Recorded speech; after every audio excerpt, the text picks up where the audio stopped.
Olá, pessoal do 7º ano, tudo bem com vocês? Eu vou encaminhar agora mais alguns exercícios da apostila Aprender Sempre, aquela apostila que recentemente vocês retiraram lá na secretaria, né?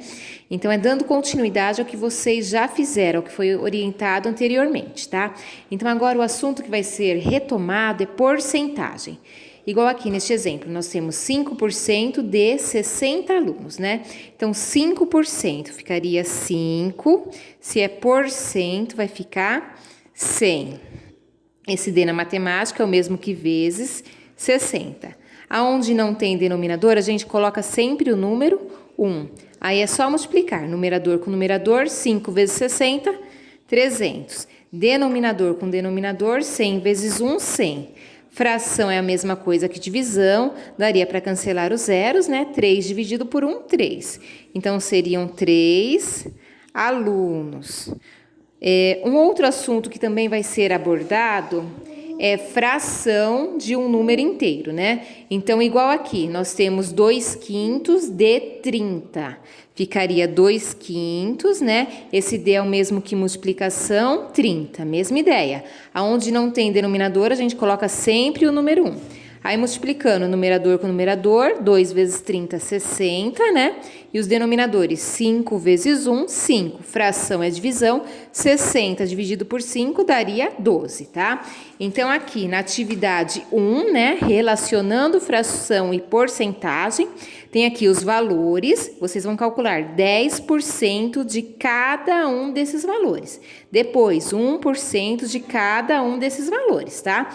Aí vem pedindo aqui para vocês registrarem como foi que vocês calcularam, né? Calcular aqui mais algumas porcentagens, né? Aí virando, né? Calcular mentalmente, mas se vocês quiserem fazer o registro do cálculo, não tem problema, tá? Aqui mais cálculos. Aqui tem um quadro, né? Vocês vão ter que escrever a leitura, né, da fração, né? Ou da porcentagem, né?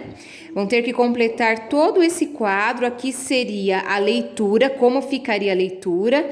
Aqui seria a forma fracionária, né? A forma decimal e a forma percentual da porcentagem. Não se esqueçam que fração é a mesma coisa que divisão, né? Então, dividindo, vocês têm a forma decimal, né? E para encerrar, né, a atividade, tem uma atividade proposta com Tangram, né? Então, esse Tangram nós já vimos, né, o ano passado, né?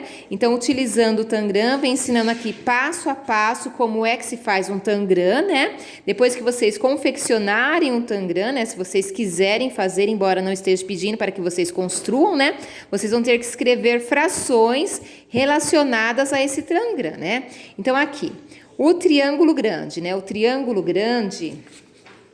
Então, olha, aqui eu tenho um Tangram, né? Então, o triângulo grande, ele representa qual fração em relação ao todo? Então, se eu fosse ter um Tangram apenas com triângulos grandes, né? Quantos triângulos grandes eu teria? Então, aqui eu tenho a metade do meu quadrado, né? A metade do meu Tangram. Tenho 2 triângulos grandes, aqui também supostamente eu teria 2, né? Se fosse formado apenas por triângulos grandes. Então, um triângulo grande representaria qual fração em relação ao todo? Então, ficaria 1, no total eu teria 4.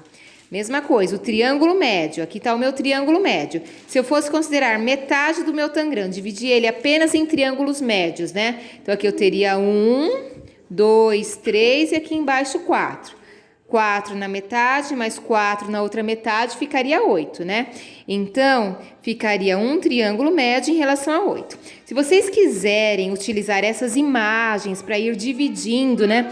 Tudo em triângulo médio, fazer alguns rascunhos, para vocês conseguirem visualizar quantas peças seriam necessárias para você formar o Tangram, vocês podem, tá? Então, aqui seriam as frações.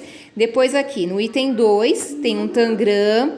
Tá pedindo para vocês pegarem uma régua, né? Fazer a medida desse quadrado, né? E depois escrever uma razão entre essas medidas, né? E depois vocês podem pesquisar, né? Embora já foi fornecida a definição naqueles vídeos, né, do Centro de Mídias, o que é a razão, né? O que significa essa razão, tá? Então, a gente para por aqui, fica mais essas atividades para essa semana, ok? Até mais, pessoal. Um abraço a todos.